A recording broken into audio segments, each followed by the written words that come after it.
आप सभी को जय मसीह की प्रेज द लॉर्ड। आज हम सीखेंगे यीशु के पुनरुत्थान से जुड़ी कुछ बातों को जो हमें मिलेगा यूहन्ना अध्याय 20 उसका 1 से 10 पद में। जब सप्ताह के पहले दिन मरियम मगदलिनी भोर को अंधेरा रहते ही कब्र पर आई और पत्थर को कब्र से हटा हुआ देखती है।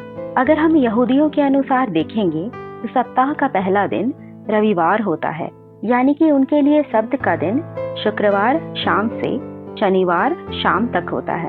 लेकिन 321 एडी में कॉन्स्टेंटीन नाम के एक रोमी अधिकारी ने रविवार को सब्त का दिन ठहराया, जिसके पीछे अलग कारण है।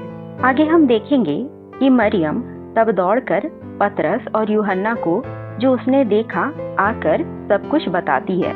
तब वे दोनों दौड़कर कब्र की ओर जाते हैं और जब वे दौड़ ही रहे थे तो यूहन्ना पतरस से आगे निकल जाता है।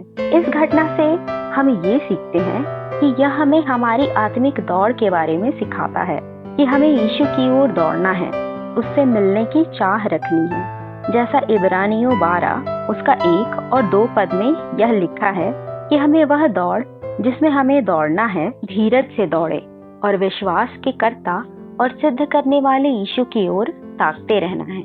आगे हम देखेंगे कि पतरस वहां पहुंचकर कब्र के भीतर जाता है और कपड़े पड़े देखता है और यीशु का अंगूछा एक अलग जगह लपेट कर रखा हुआ देखता है।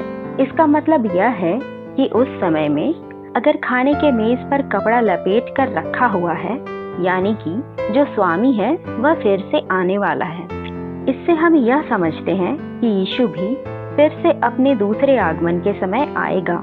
इसलिए हमें यीशु की तरह जयवंत जीवन जीना है। जैसा इब्रानियों उसका 5वां अध्याय उसका 7 से 9 पद में लिखा है कि यीशु अपनी देह के दिनों में ऊंचे शब्द से पुकार कर और आंसू बहा कर जो उसे मृत्यु से बचा सकता था विनती की और उसकी सुनी गई, और पुत्र होने पर भी उसने दुख उठाकर आज्ञा माननी सीखी और अपने सब आज्ञा मानने वालों के लिए सदाकाल के उद्धार का कारण हो गया।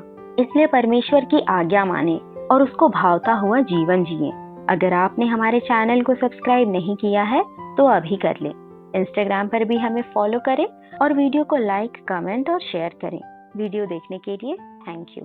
प्रभु आप सभी को आशीष दे।